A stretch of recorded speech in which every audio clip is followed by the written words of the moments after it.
I got these Amaran Ace 25 lights a couple of months ago. These are RGB lights that has built-in battery, so they're very versatile.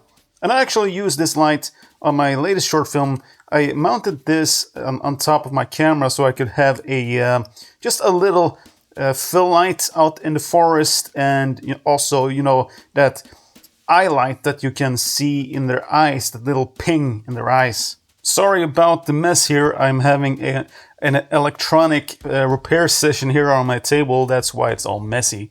But I didn't like this mount that comes with the lights. It's magnetic and you hook it into the housing like this. I just feel like this is just a flimsy, bad solution. So that is why I went and built me my own mount here with my 3D printer, of course. So you can see this is like an L mount.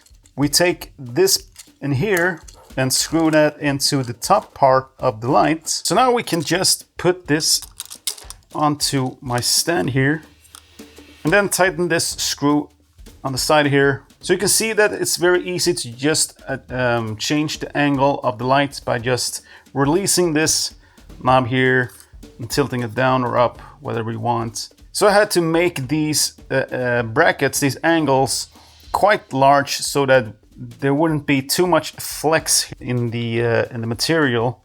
And in here I just inserted a nut that basically the screw can catch onto through the plastic. I think this makes this light a little bit more usable. Also, I noticed that I got the the light package that didn't come with the grid, so I actually printed my own grid here. I bought a couple of magnets that I inserted here with some glue so that it can snap onto the front of the housing like that. Because the grid, as you might know, really focuses the beam from these, softer lights. So grid on panels is very, very useful if you want to contain the light a little bit more. Very cool feature. So if you're also using this light and you're interested in this design with the STL file, just let me know in the comment section. I'll make a link so you can print this yourself. And I will see you in the next one. Bye!